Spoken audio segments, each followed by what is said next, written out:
Channel I সংবাদ।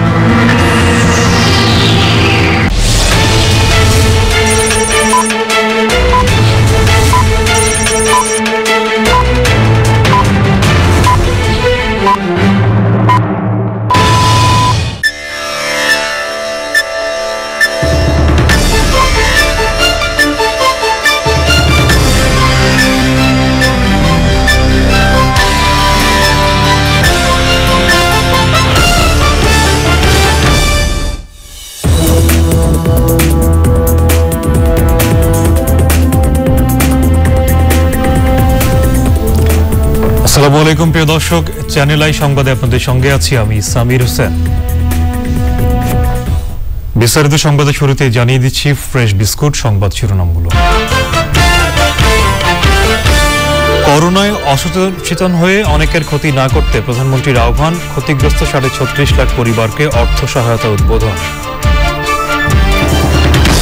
লকডাউনেও মানুষ ও যানবাহনের স্বাভাবিক চলাচল, স্বাস্থ্যবিধি মেনে গণপরিবহন চালুর দাবিতে শ্রমিকদের বিক্ষোভ। 13 লাখ মানুষের করোনা টিকার দ্বিতীয় ডোজ অনিশ্চয়তায়, ভ্যাকসিনের বিকল্প উৎস খুঁজতে বিশেষজ্ঞদের পরামর্শ। ভারতে করোনা সংক্রমণ রোধে দিল্লি, মহারাষ্ট্র সহ বিভিন্ন স্থানে লকডাউন, চিকিৎসা সরঞ্জাম সহায়তা নিয়ে পাশে ফ্রান্স। এবং ভারতে 5 রাজ্য ও অঞ্চলে বিধানসভা নির্বাচনের ভোট গণনা চলছে, পশ্চিমবঙ্গে এগিয়ে মমতা ব্যানার্জির তৃণমূল কংগ্রেস।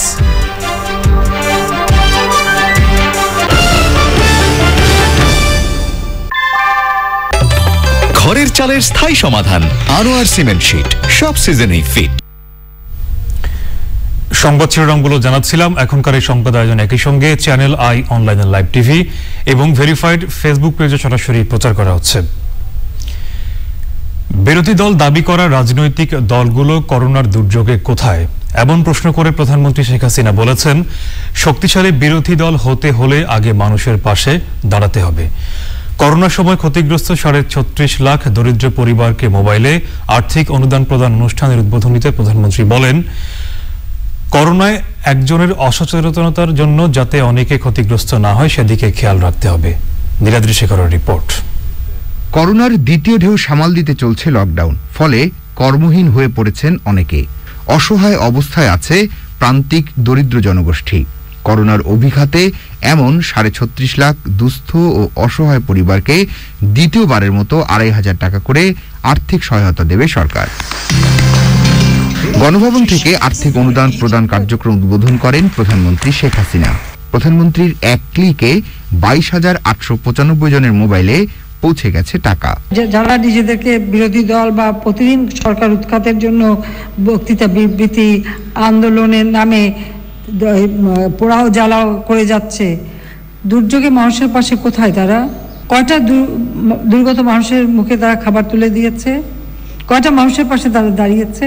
তো আমি বলবো যে অন্যান্য রাজনৈতিক গোষ্ঠী বা দল বা যাই আছেন প্রতিদিন কিভাবে সরকার উৎখাত করবেন সেই চিন্তা ভাবনা করেন, তাদেরকে কিন্তু এটা করতে হলে বা শক্তিশালী বিরোধী দল গড়তে হলে মানুষের জন্য কাজ করতে হবে, মানুষের বিশ্বাস আস্থা অর্জন করতে হবে। গণমাধ্যমে যারা সরকারকে পরামর্শ দেন তাদের নিয়েও কথা বলেন প্রধানমন্ত্রী।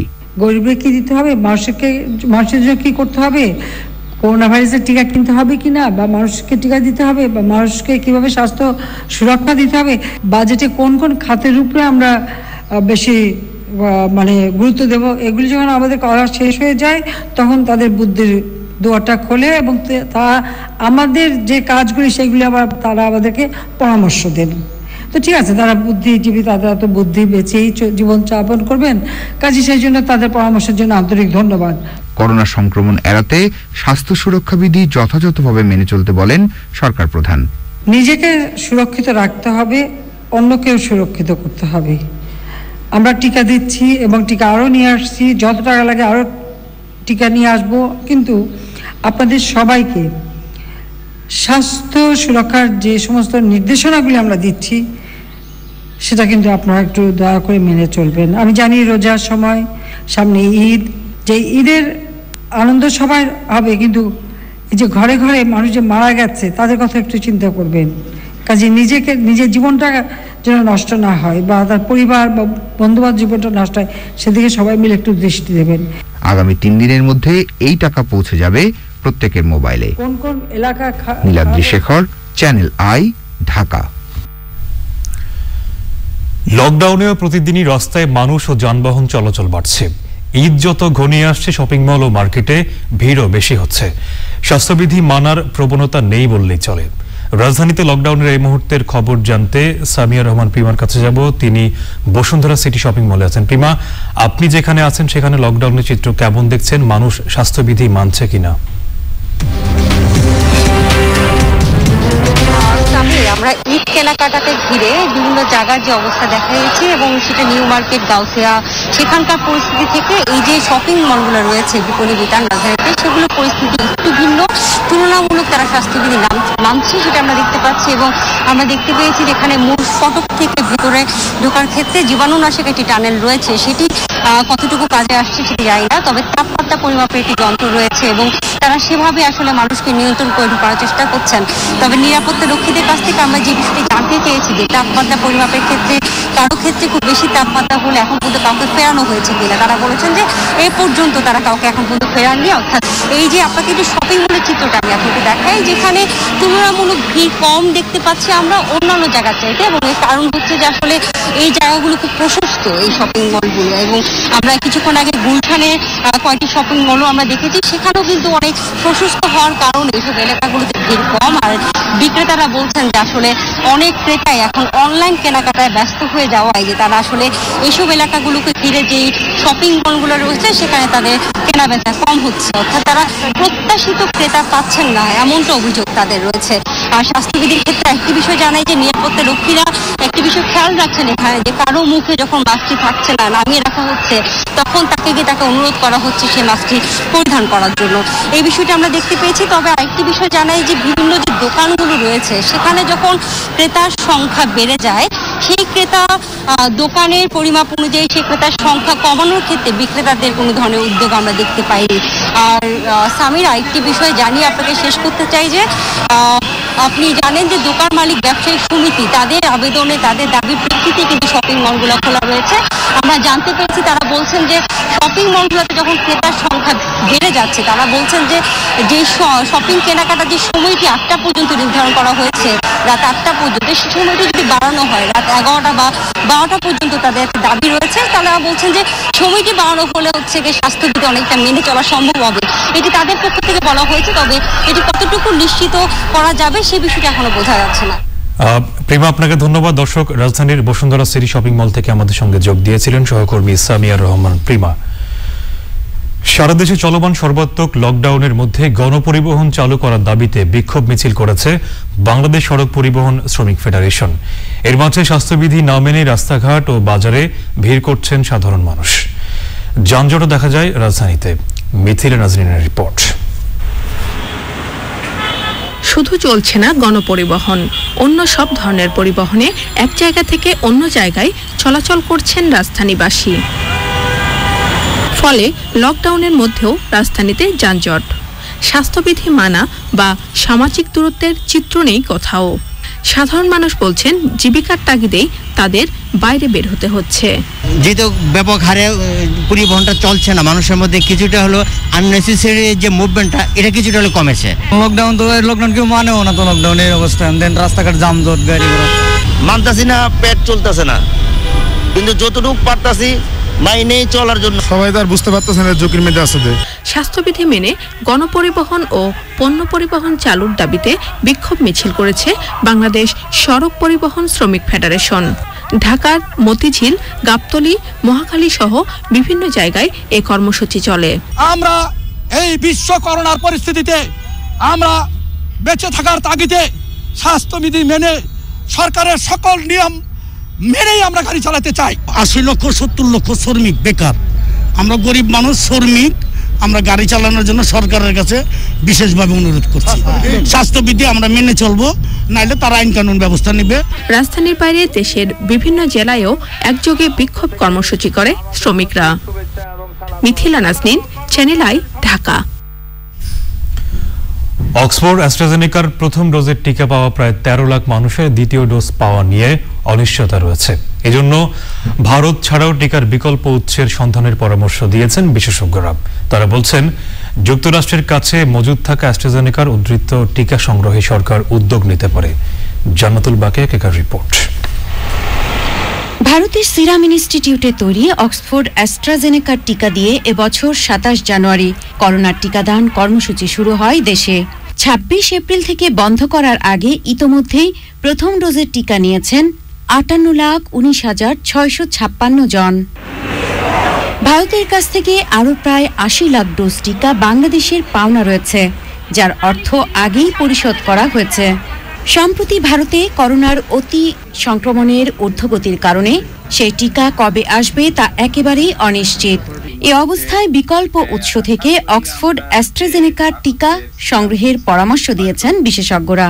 আমরা 2 মাস পর নিয়েছি, কিন্তু অ্যাস্ট্রাজেনেকাটা বললে যে 3 মাস পরও নেওয়া যায়, যদি প্রয়োজন হয় হয়তো পরেও নেওয়া যাবে। ভ্যাকসিনের পরের ডোজটা, প্রথম ডোজ কিছুটা প্রোটেকশন দেবে, কিন্তু অবশ্যই দ্বিতীয় ডোজ দিতে হবে। আশা করি আমরা যে ভারতের সিরাম ইনস্টিটিউট হয়তো তাদের এই সংকট কাটিয়ে উঠবে এবং আমাদের কিছু দেবে। কোভ্যাক্স থেকে, যেটা WHO, যেটা একটা কনসোর্টিয়াম, ওরা যদি আমাদের কিছু দেয় এবং আমরা যদি USA থেকে কিছু আনতে পারি, তাহলে আমাদের আরো স্ট্রং নেগোসিয়েশন উইথ USA যে আমরা যেন অ্যাস্ট্রাজেনেকাটা আনতে পারি। কিছু আমাদেরই 13 লাখ লোকের যেন সমাধান হয়।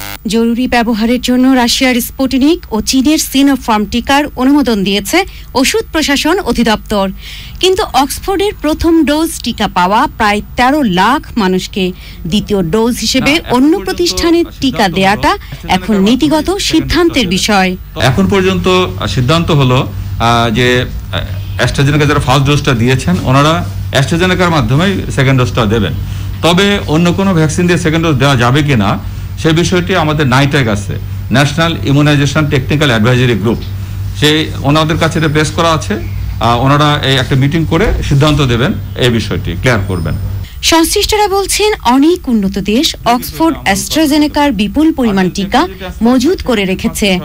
মহামারীকালে মানবিক বিবেচনায় অন্য দেশের পাশাপাশি যুক্তরাষ্ট্রের কাছে মজুদ থাকা অক্সফোর্ড অ্যাস্ট্রাজেনেকার টিকা সংগ্রহে জোর লবিং চালানোর পরামর্শ দিয়েছেন বিশেষজ্ঞরা। জান্নাতুল বাকিয়া কেকা, চ্যানেল আই, ঢাকা।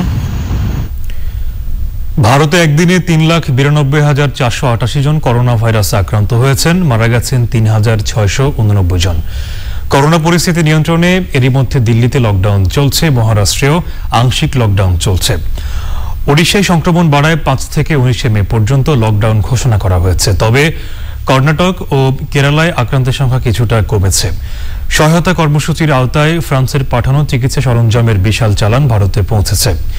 করোনা ভাইরাসে বিশ্বে মোট আক্রান্ত 15,28,00,000 ছাড়িয়েছে, মৃত্যু 32,06,000-এর বেশি, আর সুস্থ হয়েছেন 13,01,00,000-এর বেশি মানুষ।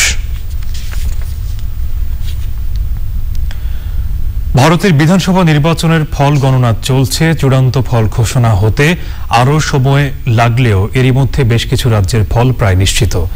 এর মধ্যে পশ্চিমবঙ্গে তৃণমূল কংগ্রেস, আসামে বিজেপি, কেরালায় বাম গণতান্ত্রিক ফ্রন্ট ও তামিলনাড়ুতে ডিএমকের জয় নিশ্চিতই বলা চলে। যদিও সর্বনিম্ন 17 থেকে সর্বোচ্চ 30 রাউন্ড পর্যন্ত ভোট গণনা শেষে চূড়ান্ত ফল ঘোষণা করা হবে। আলভি হোসেনের রিপোর্ট। স্থানীয় সময় সকাল 8টা থেকে পোস্টাল ব্যালট ও 8:30 থেকে ইভিএম গণনার মধ্য দিয়ে শুরু হয় ভারতের বিধানসভা নির্বাচনের ভোট গণনা। এরই মধ্যে 4টি রাজ্যের ফলাফল এক প্রকার নিশ্চিতই হয়ে গেছে। পশ্চিমবঙ্গে 2টি আসনের প্রার্থীর মৃত্যুতে ভোট হয়েছে 292টি আসনে। এর মধ্যে জয়ের জন্য 148টি আসনের প্রয়োজন হলেও এরই মধ্যে 200-র বেশি আসন পেয়ে আবারও ক্ষমতায় আসছে তৃণমূল কংগ্রেস। 2019 সালের চেয়ে প্রায় 40টির বেশি আসন জয় করেছে তৃণমূল। বিজেপি গতবারের চেয়ে 30টির বেশি আসন খুইয়ে প্রায় 90টি আসন জয় করেছে। তবে পশ্চিমবঙ্গে তৃণমূলের জয় এক প্রকার নিশ্চিত হলেও নন্দীগ্রামে বেশ ভালো ভোটেই এগিয়ে রয়েছেন মমতা ব্যানার্জির প্রতিদ্বন্দ্বী বিজেপির শুভেন্দু অধিকারী। তারকা প্রার্থীদের মধ্যে এগিয়ে আছেন তৃণমূলের সোহম চক্রবর্তী, কাঞ্চন মল্লিক, সায়নী ঘোষ, লাভলি মৈত্র, ইন্দ্রনীল সেন, রাজু চক্রবর্তী, মনোজ তিওয়ারি, বিজেপির হিরণ চট্টোপাধ্যায়, মুকুল রায় ও জর্জ দাশগুপ্ত। আর পিছিয়ে আছেন বিজেপির বাবুল সুপ্রিয়, সব্যসাচী দত্ত, পায়েল সরকার, শ্রাবন্তী চট্টোপাধ্যায়, রুদ্রনীল ঘোষ ও অশোক ডিন্ডা। আসামে জয়ের জন্য 64 আসনের প্রয়োজনে ক্ষমতাসীন কেন্দ্রীয় সরকার বিজেপি 80টির বেশি আসন পেয়ে এগিয়ে রয়েছে। কংগ্রেস পেয়েছে 45টি আসন। কেরালায় বাম গণতান্ত্রিক ফ্রন্ট আগেরবারের চেয়ে 60টি আসন হারালেও 71টি আসনের প্রয়োজনে 87টি আসন পেয়ে জয় প্রায় নিশ্চিত করেছে। এই রাজ্যে কংগ্রেস আগেরবারের চেয়ে ভালো করে 46টি আসন জয় করেছে। Alvi Hossain, channel I. সংবাদের রিপোর্ট জয় নিচ্ছি অশোক লিরান্ডি ফাদাটোস বিরতি। আর বিরতির পর্যায়ে থাকছে ক্যান্ডি টেস্টে বাংলাদেশকে 437 রানে টার্গেট দিল শ্রীলঙ্কা। দ্বিতীয় ইনিংসে তাইজুলের 5 উইকেট।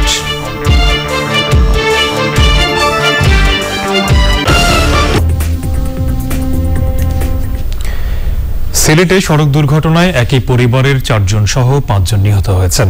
আহত হয়েছে আরও 2 জন। পুলিশ জানিয়েছে সকাল 6:30টার দিকে সিলেট তামাবিল সড়কের জৈন্তাপুর উপজেলার ফেরিঘাট এলাকায় ট্রাক ও সিএনজি অটোরিকশার সংঘর্ষে ঘটনাস্থলে 5 জনের মৃত্যু হয়। নিহতরা হলেন জৈন্তাপুরের পাখিবিল গ্রামের সিএনজি অটোরিকশা চালক হোসেন আহমদ, একই উপজেলার রূপচেং গ্রামের সাদিয়া বেগম, তার 4 মাসের শিশু সন্তান শাহাদাত হোসেন, 7 বছরের মেয়ে সাবিয়া বেগম ও ননদ হাবিবুন্নেসা। আহতদের আশঙ্কাজনক অবস্থায় Sylhet MAG Osmani medical college হাসপাতালে চিকিৎসা দেওয়া হচ্ছে। বারডেম জেনারেল হাসপাতাল ও ইব্রাহিম মেডিকেল কলেজের শিশু বিভাগের অধ্যাপক ডাক্তার শাহিদা আক্তারকে আজিমপুর কবরস্থানে দাফন করা হয়েছে। জোহরের নামাজের পর ঢাকা বিশ্ববিদ্যালয় কেন্দ্রীয় মসজিদে তার জানাজার নামাজে অংশ নেন তার সহকর্মী ও স্বজনরা। বাংলাদেশ অর্থনীতি সমিতির সভাপতি ও ঢাকা বিশ্ববিদ্যালয়ের অর্থনীতি বিভাগের অধ্যাপক ডক্টর আবুল বারাকাতের স্ত্রী ডাক্তার শাহিদা আক্তার ক্যান্সারে ভুগছিলেন। শনিবার সন্ধ্যায় তিনি শেষ নিঃশ্বাস ত্যাগ করেন। তার বয়স হয়েছিল 59 বছর। বাংলাদেশ পেডিয়াট্রিক অ্যাসোসিয়েশন বিপিএর আজীবন সদস্য অধ্যাপক শাহিদা আক্তারের মৃত্যুতে Bangladesh medical association BMA, foundation for doctor safety rights and responsibilities FDSR সহ চিকিৎসকদের বিভিন্ন সংগঠন শোকে জানিয়েছে। নীলফামারীর বড়িতিস্তা নদীর ভাঙন কবলিত এলাকার করোনায় কর্মহীন মানুষদের সহায়তা দিয়েছে প্রকৃতি ও জীবন ফাউন্ডেশনের স্বাস্থ্যসেবা কেন্দ্র। সরকারের পাশাপাশি অসহায় জনগোষ্ঠীর সহায়তায় এগিয়ে আসায় প্রকৃতি ও জীবন ফাউন্ডেশনের প্রতি কৃতজ্ঞতা জানিয়েছে স্থানীয় জনপ্রতিনিধি ও এলাকাবাসী। আনোয়ারুল আলম প্রধানের রিপোর্ট। চলমান লকডাউনে কর্মহীন হয়ে অনাহার অর্ধহারে দিন পার করেছিল ডিমলা উপজেলার নাওতারা ইউনিয়নের 7 জন এলাকার অনেক পরিবার। এমন সময় স্থানীয় সরকারের সহযোগিতায় অসহায় মানুষগুলোর পাশে দাঁড়িয়েছে প্রকৃতি ও জীবন ফাউন্ডেশন। নিত্যপণ্য খাদ্য সামগ্রী ও করোনা প্রতিরোধ উপকরণের পাশাপাশি নগদ সহায়তাও দিয়েছে প্রতিষ্ঠানটি। আমাকে খাদ্য তেরান বা টাকা দিয়েছে, আমাদের জীবনের উপকার হয়ে গেছে। টাকা পাইলাম 500, ধান পাইলাম, আমরা খুব খুশি। আল্লাহ ওনার ভালো করুক। সবাই পাচ্ছি, আবার নগদ 500 টাকা পাচ্ছি। এইটা পাই আমরা করোনাতে খুব অভাবে আছি, পাই আমরা খুব খুশি হইলাম। ভাঙন কবলিত এলাকার পরিবারগুলোর সহায়তায় প্রকৃতি ও জীবন ফাউন্ডেশনের মতো সামাজিক সংগঠনগুলো এগিয়ে আসার আহ্বান জানান স্থানীয় প্রতিনিধিরা। অনেক অভাবী লোক আছে যারা এই করোনা মহামারী দিনে খাবার পাচ্ছে না। সেই মুহূর্তে করোনা মহামারীতে আমাদের পাশে দাঁড়িয়েছেন প্রকৃতি ও জীবন ফাউন্ডেশন। করোনা ভাইরাসে যারা ক্ষতিগ্রস্ত হয়েছে, কর্মহীন হয়েছে, তাদের পাশে এসে দাঁড়াইছে। এইভাবে যদি দেশের বিভিন্ন সংস্থা এবং বিত্তবান লোক যদি এগিয়ে আসে, তাহলে এই এলাকার লোক উপকৃত হবে। পরিবেশ সংরক্ষণে কাজের পাশাপাশি সমাজের পিছিয়ে পড়া জনগোষ্ঠীর জন্য সারা দেশে চিকিৎসা সেবা, খাদ্য সহায়তা, শীতবস্ত্র দিয়ে আসছে প্রকৃতি ও জীবন ফাউন্ডেশন। নীলফামারী থেকে আনোয়ারুল আলম প্রধান, চ্যানেল আই। এবারে নিটল ডাটা কৃষি সংবাদ।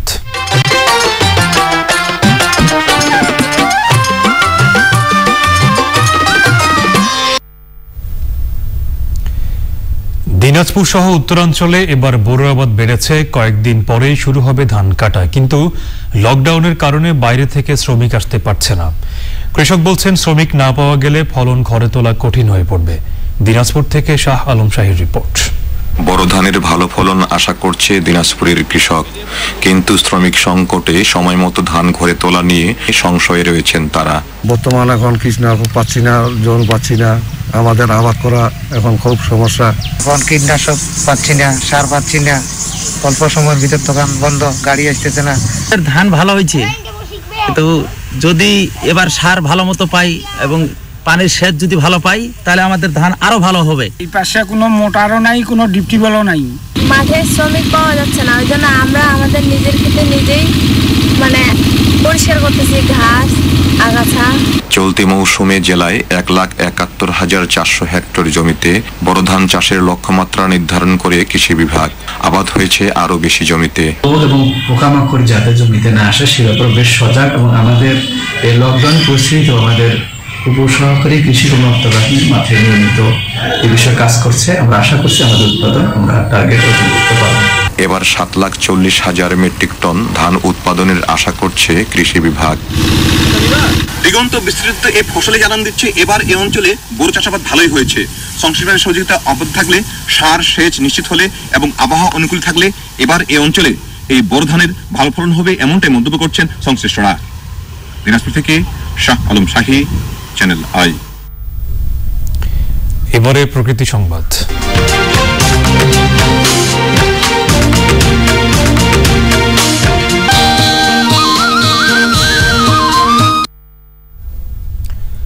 পটুয়াখালীতে আদালতের অভিযানেও অবৈধ ইটভাটা মালিকদের অপতৎপরতা থামছে না। আইন অমান্য করে ভাটাগুলোতে কৃষি ও সরকারি খাস জমির মাটি কেটে গাছ পোড়ানো হচ্ছে। এতে হুমকির মুখে পড়েছে এলাকার পরিবেশ ও জীববৈচিত্র্য। এনায়েতুর রহমানের রিপোর্ট। সম্প্রতি পরিবেশ অধিদপ্তরের অভিযানে গুড়িয়ে দেওয়া জেলার কমলাপুর ইউনিয়নে অবৈধ ড্রাম চিমনির এই ইটভাটাটি আবারও কার্যক্রম শুরু করেছে। অনিয়মের অভিযোগে জরিমানা করা হয় পাশের বৈধ ইটভাটাকে। জেলায় অন্তত 80টি ইটভাটা থাকলেও লাইসেন্স নিয়েছে 10টি। গত বছর করছি, বাজা ভেঙে গেছে, এবছর আবার ওই নিজে একটা ঘের করছি, ঘেরের মাটিটা উঠে ওগুলো তো মেশিন টেশিন সব ভাড়া আনা। 2-3টা লাইসেন্স আমার আছে, আর একটা লাইসেন্স আমি প্রেয়ার করছি, ওটাও করতেছি, আমারটা আপডেট করতেছি। সরকারি নিয়ম মেনেই আমি চলবো। ড্রাম চিমনিকে আমরা ঘুরিয়ে দিয়েছি।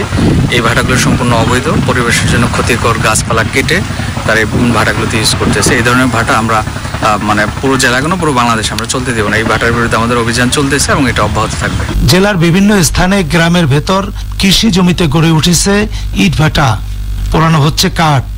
এলাকাবাসীর অভিযোগ, কৃষি জমি, নদীর পাড় ও চর এবং সরকারি খাস জমির মাটি কেটে নিচ্ছে একটি চক্র। উপরে মাটিটা কেটে নিতে হবে, গাছপালা যে জায়গায় দিয়েছে ওই জায়গায় মাটির ক্ষতি হইতে আছে, আর গাছপালা পুড়তে আছে, আর রাস্তার ক্ষতি হয়েছে। পাতা টাতা ঝরিয়ে মরিয়ে যায়, গাছপালা ফসলা দিত আমাকে ওদিকে নাই, বিড়ি ফেল হইলে তো একটু ক্ষতি হইবে। উপকূলীয় জেলার পরিবেশ রক্ষায় অবৈধ ইটভাটার বিরুদ্ধে কঠোর পদক্ষেপ নেওয়ার দাবি জানিয়েছে এলাকাবাসী। পটুয়াখালী থেকে এনায়েতুর রহমান, চ্যানেল আই। এবার এই ভ্যালি খেলার খবর।